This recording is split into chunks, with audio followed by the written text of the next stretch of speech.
Welcome in, Amanda here from Sober and Beyond. It's our Tuesday talk, our sobriety talk. Tuesdays, I come on live and we talk about what our meeting was at the rehabilitation where I facilitate meetings. Today's topic was the influence of people on sobriety. Particularly, we talked about the loved ones, family members of addicts, how they respond to sobriety, and particular ways that they influence sobriety. I think this is a really important topic for the loved ones of addicts because we often don't understand or maybe underestimate the influence that we have on our loved ones, particularly their journey of recovery. I really want to emphasize two stories here.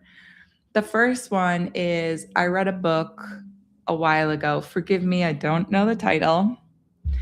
The book was a psychologist, and he spoke about his experience in counseling people with addictions. He had this husband and wife couple. The wife was an addict, she was an alcoholic, and the husband was desperately trying to get her into some kind of help. He was desperately pleading. Eventually, she goes into treatment, she does really good, and she gets out, goes back home. She's attending meetings all the time. She has this new set of friends. She's going out, doing volunteer work, really engaging with the community. And her husband was just like, wait a second, hold on. I just said stop drinking. I didn't say all these other things. Going to meetings every night, all these new friends, these new behaviors, you're never home. I didn't want that. I just want you to stop drinking. What ended up happening was the husband started hiding bottles of alcohol in her old hiding spots. He would ask her to go to the fridge and bring him a beer. He would have her go to the store and pick up some alcohol, or they would go to the grocery store together and buy alcohol. He was priming her to relapse, and eventually she did relapse. The other story I want to share with you, there's this really great show that I think everyone should watch, especially the loved ones of addicts, and it's called Shameless. It's on Netflix. The show comes off very comedic and light, but it's very dense, which is why I love it, because you can kind of watch it in two ways. You can watch it just in the background or very light, not taking too much into it, or you can watch it with a little more intention and really understand a lot of interesting dynamics. And the first season, I think it was, I'm not sure, episode 7, 8, 9 in there. Premise of the show is the father, single father, he's an alcoholic and he has 6 children. The father's never home, and the 6 children, they tend to each other and they tend to the household. One night, the father gets really drunk and he blacks out. He wakes up in the hospital, and some people approach him in the hospital and they said, "We're doing this study on alcoholism. And if you agree to the study, we'll put a monitor on you. And if you can remain abstinent from alcohol for 2 weeks, then you will receive $3,000." And this guy's like really needs the money. He's got people after him. He's always hard up for paying bills at the bar and things. He's like, 2 weeks. Yeah, I can do 2 weeks. At the beginning, it was really hard for him. He struggled, but then he started to gain a little bit of traction. And slowly, he started becoming more present within the home. He was reading stories to his children in the night. He was fixing things in the home. He was asking questions and being present and in and out of the house, but there. The family system only knew how to function with him as an alcoholic and not around. Him in the house created chaos and dysfunction that they didn't know how to manage. The eldest children, they kind of got to their breaking point and they tackled their dad in the hallway one day, pinned him down, and poured alcohol down his throat. One of the younger children was watching this happen and was devastated. And the eldest daughter, she looked over at the younger child watching and saw the sadness on the child's face. But the eldest daughter said, "Trust me, it's for the best." It really highlights the family's input on sobriety, because when our loved one does get sober, we can go through this experience of not understanding what to do. Our roles, the house, our dynamic, everything is altered and we don't know how to function anymore. We had adapted to the dysfunction, the chaos, the crisis of addiction. And when it's not there, we don't know what to do or how to be. This is what can lead family members toward, this is unintentional, but this leads to sabotage of sobriety of the one with the addiction. Let's see. I have my papers here. Oh, this is the paper I used. Okay. My notes in the meeting today. Okay. Another thing to mention on this is the closer our relationships are, the more intertwined we are. What you do, who you are, impacts me. And we've also built this identity around our relationship. And I've built this narrative or story around you and us together as a dynamic. My identity can sometimes be dependent on your actions, your story, or my story of you. So the more intertwined we are, the more we have influence on one another. If you go off and change, that impacts me. If our loved one with an addiction becomes sober, I'm impacted. Because as you see with that story with the husband, there's a lot more to sobriety than just stopping using. Their whole life changes and their whole perspective on life changes. Everything around them is altered in sobriety. But most family members, they don't know that, don't understand that, or they don't want to accept that, which is where that resistance or pushback starts coming into play. We, depending on the relationship, might have built up this long-standing story of who our loved ones are. For example, my sister, as you know, she was an addict for well over a decade. And even though she was struggling, I still maintained this story, this identity of who she was. She was my baby sister. I remember her with her brown curly hair, and she used to follow me around everywhere, and I would hate it. And the fights we got into and the times that we supported each other, I had this whole history with my sister. And within that history, I had built her identity, my reality of her. One night, while she was in her addiction, she shared with me some of the things that she had done.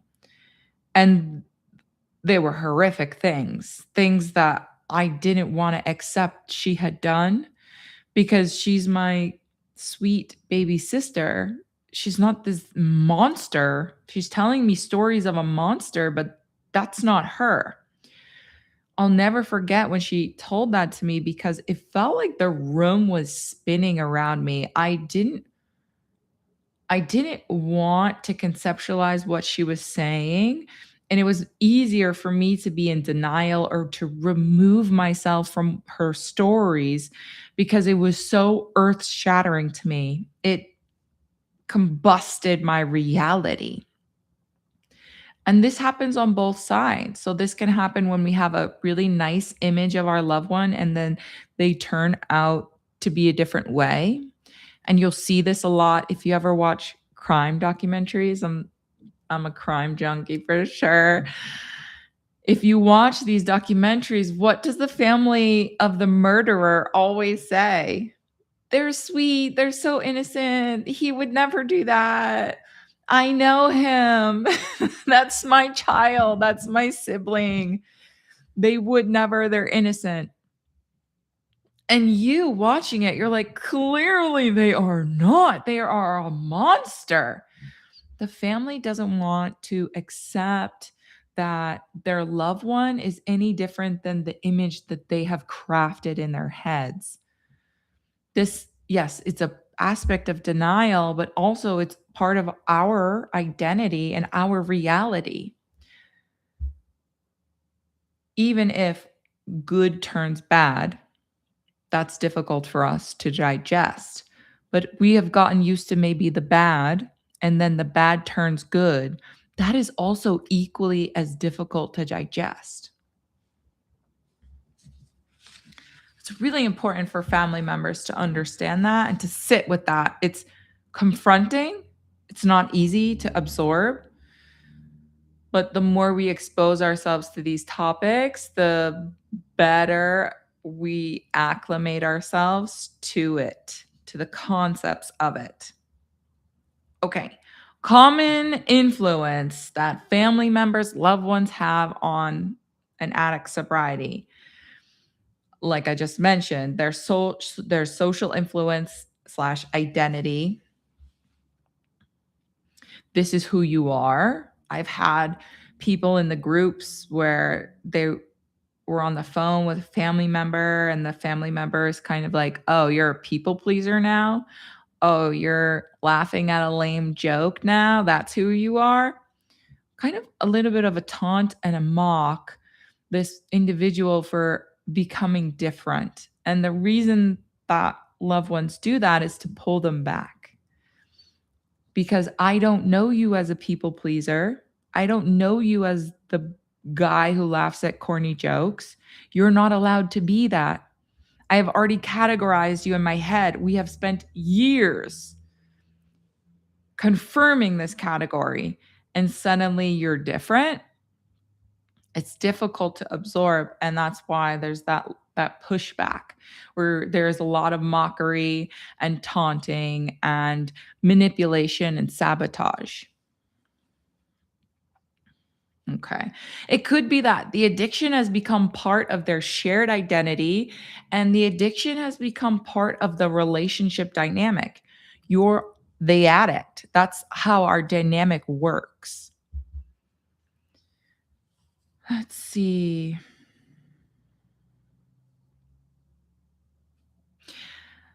Consciously adjust behavior to stay accepted by our group. Okay.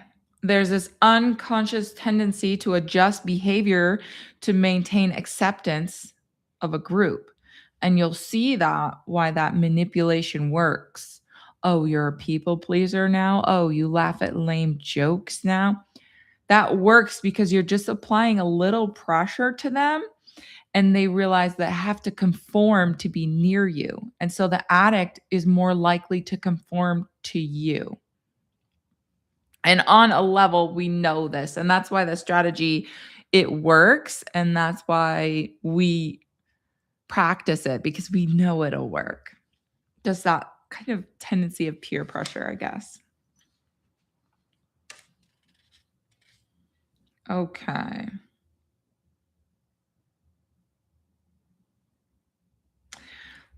Common reasons why this happens. Let's keep going with that. Fear of change. So your loved one would be afraid that you're changing.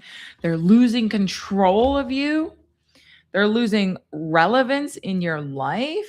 They maybe will be left behind.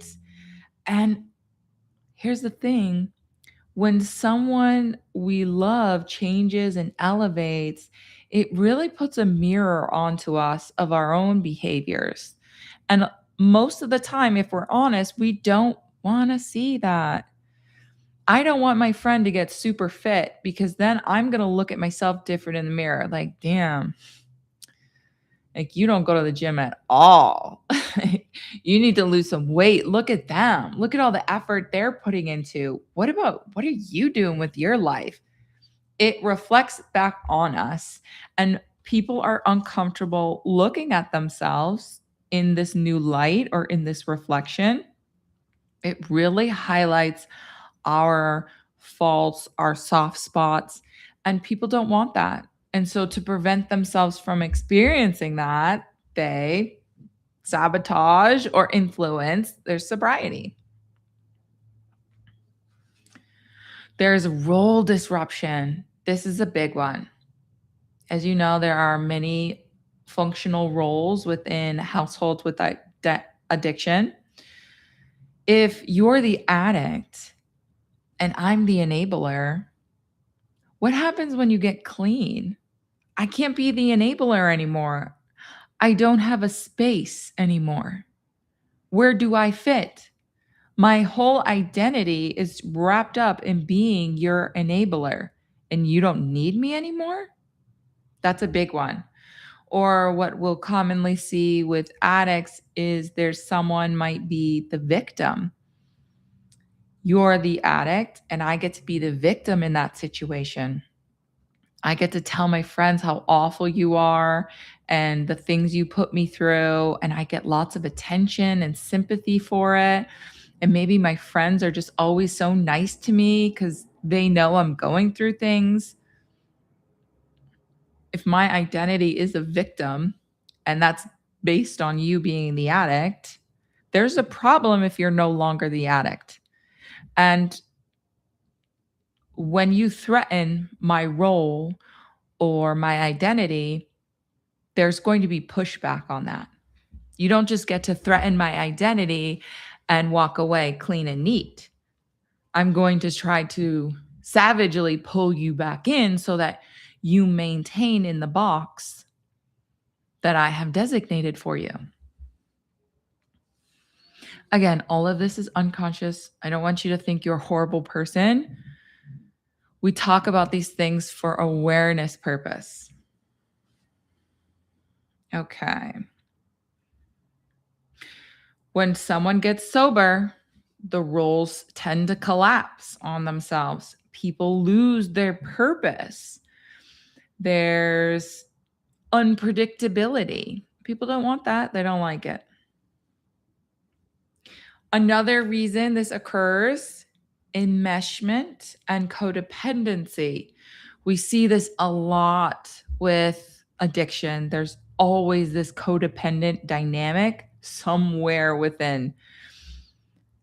And as you know, it's extremely detrimental, unhealthy, and it could be with any member of the family. But these roles, this relationship dynamics is how I should say it, they keep an addict stuck in that cycle. They might get clean, but then they'll relapse because that relationship, it only functions in unhealthy ways. Its codependency is unhealthy. Maybe that relationship only exists because they're an addict with that enmeshment or codependency. And sobriety threatens that. Sobriety also threatens emotional dependence. A lot of time you'll find in families that are having addiction is that someone is honking their horn and it just distracted me. Where was I? Oh, okay. Emotional dependence. A lot of people, families that are dysfunctional, they want each other to be dependent on one another.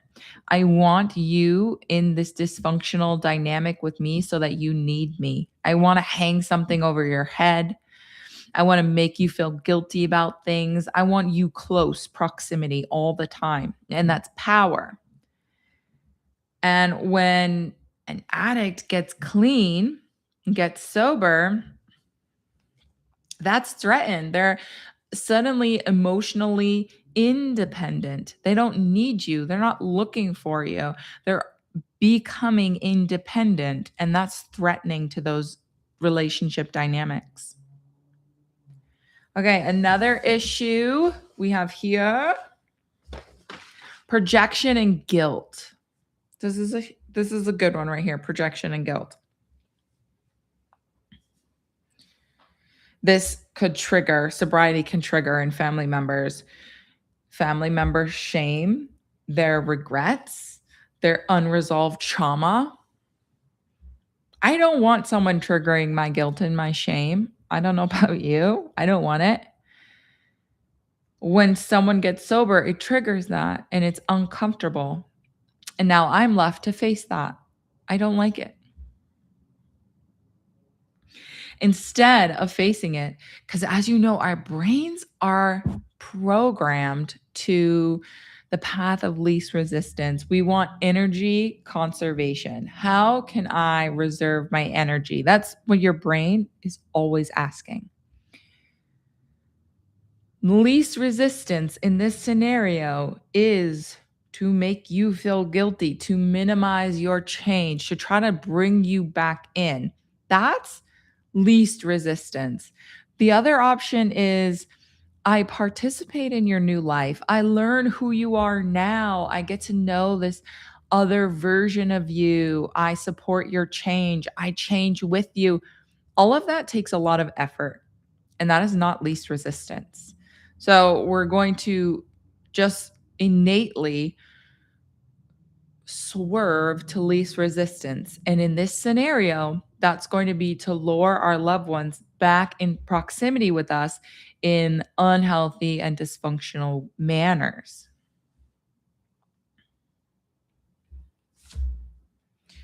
And it could also be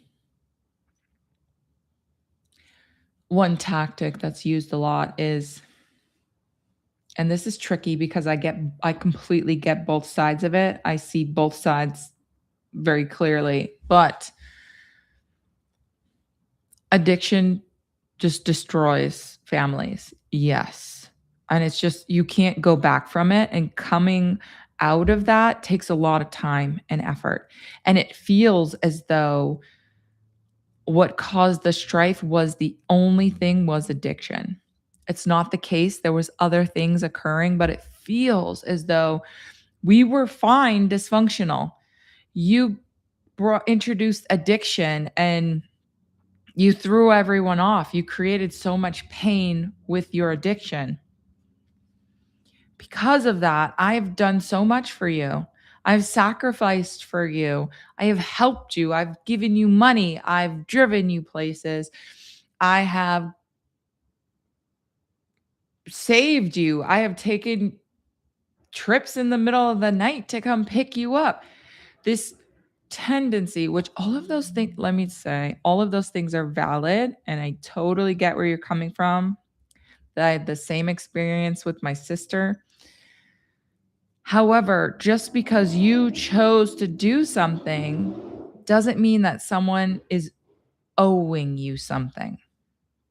Just because I surrendered my life to try to help you with your addiction doesn't mean the addict now owes me something. They don't owe me their life or their alignment or their loyalty. They don't owe me anything. If I lent you 20 grand, you don't owe that back to me.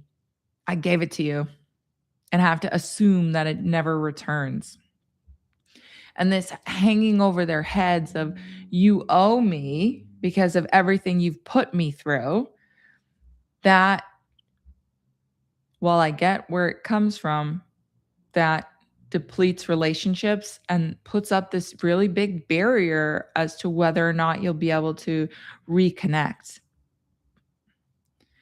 And that's also a great manipulation strategy to keep an addict in guilt and shame. As you know, addiction loves guilt and shame, loves it. So the more we perpetuate this environment of guilt and shame, the more likely our loved one will relapse.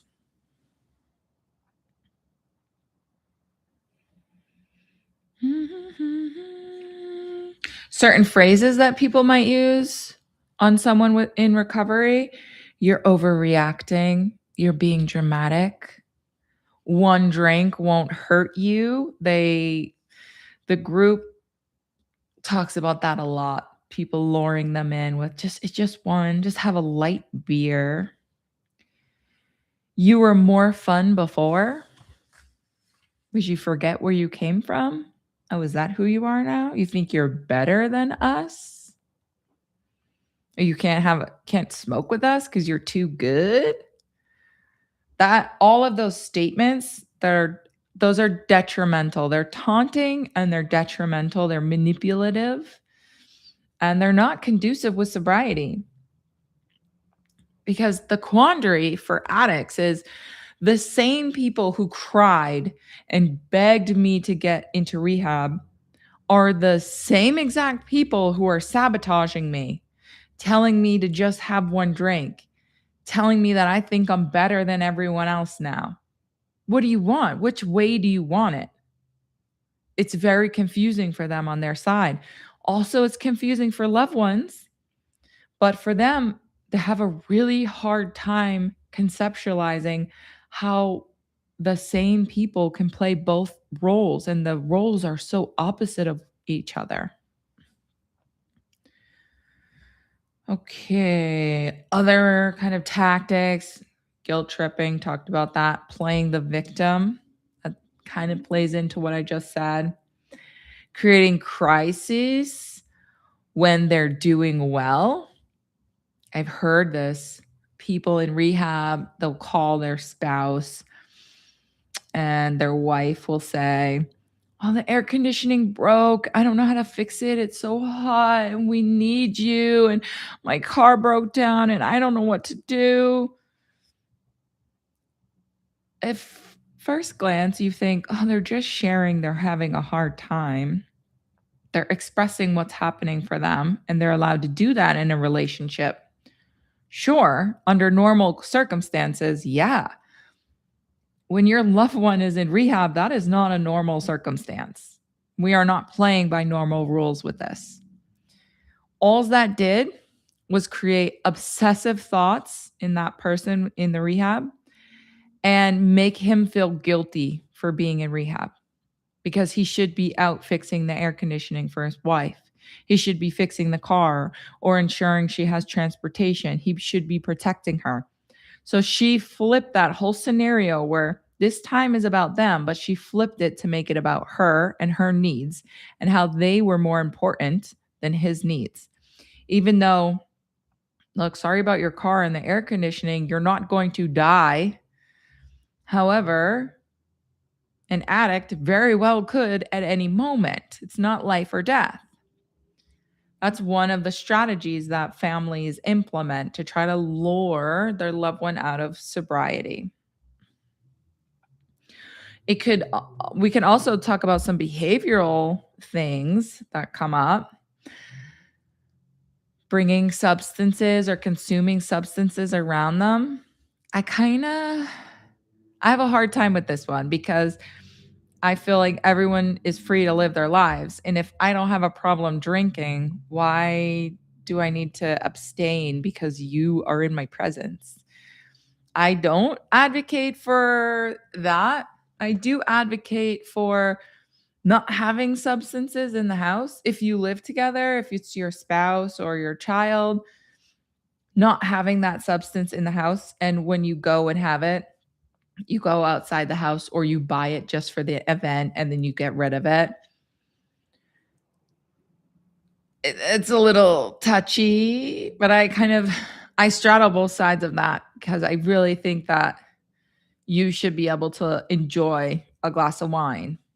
But that could be a trigger. Just knowing that your loved one in the house, if they see you relaxing with a glass of wine, it might start getting in their head, like, "I wanna just have a beer at the end of the day too. I just wanna chill too. I wanna get a little light too."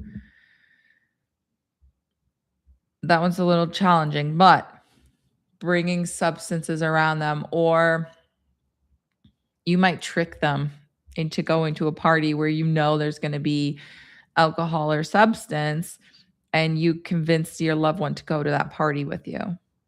Maybe you don't need to go to the party. That first year of sobriety is the most crucial, and that's when they're most susceptible to a relapse. You're telling me you can't abstain for a year? We wanna try to give them the fighting chance. Bringing substances around them, bringing them to places with substances, encouraging old habits. You were fun before. We did stuff before. Oh, we had a better time before. Just kind of trying to inch them back. This next one is big, and I see this a lot. Undermining routine. Addicts have to be in a very strict routine in sobriety. That first year, year and a half is most critical. If you try to alter their sleep, try to get them to not go to therapy, maybe you're talking them out of meetings. Those are actually very big things that family members do. Like, "You're sober. Why are you still going to meetings? It's been a year. It's been 6 months. Can you get over it? Do you have to go? I mean, I need you. You went last night. Do you have to go to a meeting again tonight? What about the family? I'm supposed to take care of everything?" It's that right there where I get the burden of the family, but that is not supportive of sobriety. They genuinely have to go to meetings. If they're in a 12 step and that's their program, they have to go to meetings every week for who knows how long, decades maybe. They have to be continuously put in these environments of support and encouragement, and they have to continuously be reminded that they need to be vigilant in the maintenance of their sobriety, because you wouldn't tell someone with diabetes, like, "Just get over it." Like, "Geez, can you just eat sugar like a normal person already?" You understand they're always going to have that, and they always have to maintain their sugar levels. I want us to think the same thing about addicts and sobriety. They forever need to maintain their sobriety. It doesn't go away. A little side note. My hair is not doing what I ask it to do. Sabotage from family members. It increases when the addict is doing well, when they're setting boundaries, and when they start to emotionally regulate themselves. And that's for all the reasons that we already mentioned. And then I gave them some strategies on what to do. They need to redefine what loyalty means. What happens in dysfunctional relationships is we have a skewed perspective of loyalty. You have to maintain secrets of the family. You have to maintain certain dynamics within the family. You have to be loyal to them. You have to allow them their place and allow that to maintain an existence. However, here's the thing. And I told them in the meeting today, look, I'm number one. And there's not a person on this earth that I owe loyalty to above myself. If you're detrimental to me in any way, I have zero loyalty to you. I owe you zero loyalty. But You'll see this in dysfunctional families where you're supposed to keep the family secrets, to be loyal to them. You're not allowed to expose them. You're not allowed to tell truths about them. And that's why we kind of addicts have this propensity to sacrifice themselves, especially for loved ones, is because they believe they're supposed to do that. Another way we can start altering this dynamic and shifting is setting clear, concise boundaries. Communicate and set the boundaries. Nothing can alter these boundaries. Nothing. And it doesn't matter what the pushback is on the boundaries, nothing alters it. As you know, my boundaries are for me. They're to protect and safeguard me. If my boundary is I don't have arguments, I don't raise my voice and get into arguments, and you start an argument or you start yelling at me, a boundary doesn't mean that you're supposed to stop yelling. The boundary means I remove myself from the situation. Whenever you yell, I leave, I hang up the phone, I disengage. Maybe I give you 6 months of silence. I take the action. The action is not within you, it's within me. If you continue to behave in this manner, and maybe it's my opportunity to reevaluate the relationship. Does this serve me? Do I feel healthy? Do I feel safe here? If I don't, then I respond. The actions are within the person with the boundaries. It's difficult in families that are dysfunctional to implement boundaries because usually healthy boundaries weren't allowed, they didn't exist. So boundaries can be a little complicated for addicts to start implementing because they've never done it their whole lives and they've actually been discouraged or punished for doing it. Let's see. Detaching is not abandonment. We can feel as though we're abandoning our loved ones by removing ourselves from such close proximity to them. However, me detaching to work on myself, becoming a better version of myself, to figure out life, to figure out who I am, that has nothing to do with you. If you take offense to that, if you call that abandonment, if you say I'm a bad person, that's fine. You're entitled to all of that. But I'm also entitled to safeguard myself and to ensure that I give myself the chance to become a better person. It's really about creating this little bit of space in between the two of us so that your behavior is not influencing them. They don't feel like you're planting seeds or you're manipulating them or you're swaying them. There's less closeness, so there's less influence, and that's really what they need. They need less outside influence so that they can go within and tune into who they are. Most addicts that I work with, they've started using before they were teenagers. I'm talking 10 to 12 years old. Babies. Babies. They have never known themselves. They have never tried hobbies. They have never gone on adventures, healthy adventure. They have never gone on a sober road trip. They've just never experienced life or themselves, and this is their moment to figure out who it is that they are, what's happening on the inside. When that space is created, they get the opportunity to figure that out.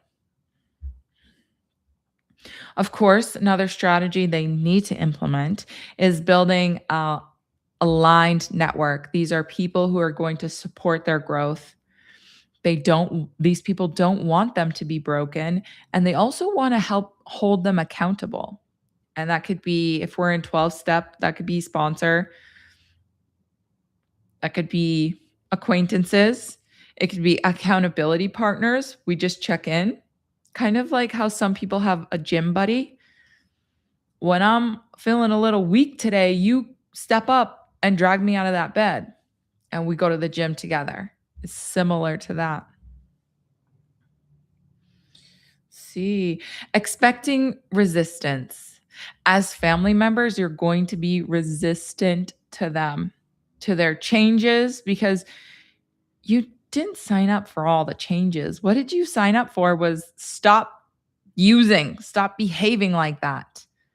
But let's just keep all the other junk there, but just remove that one teeny tiny piece. Bing. Doesn't work that way.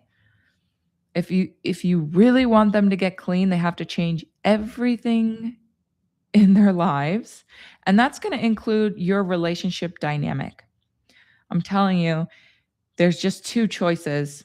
Either you support their sobriety in healthy ways and you do your own journey and ex- elevate who you are on your side of the fence, and you can have a good relationship together. They can be sober and you can be together. Or you can refuse change, try to lure them back in, and they have to decide to relapse and be with you or to be far away from you and be sober. Either way, those aren't good options, are they? Be far away and sober or next to me and addicted. The better option is to rise up together, to become better versions of ourselves together so that we can elevate who we are as a relationship dynamic. Let's see. I think that was about it. But kind of always do 40 minutes on these lives, don't we? I do Q&A, so if you ever have any questions or there's stuff that comes up for you, definitely leave me comments and I do read them. I do get into them. I like to make lists of questions and then we can kind of hit them all. Of course, I'm doing lots of content here. I'm creating some really cool new thing on my website, soberandbeyond.com. There's some stuff coming. I'm trying to work out some back end things, but we have some new things, exciting things happening over there. Look for me over there and here, of course. Oh, yes. I created this group on Facebook, Light After Dark Society. I'm thinking about I might change the name on that. I haven't decided yet, but for right now, that's what it's called. Light After Dark Society. And I really just want to create a space just for us so that we can motivate each other and support one another. If stuff comes up, we're right there. We kind of have our own support system for one another. And it also helps encourage us on the journey of not being alone in loving someone with an addiction, because it's a very isolating experience. Anyways, look for me. Comment on my stuff. Give me thumbs up, y'all, and look out for new notices on my website of the cool stuff we got coming up. And I'll see y'all next week. Bye.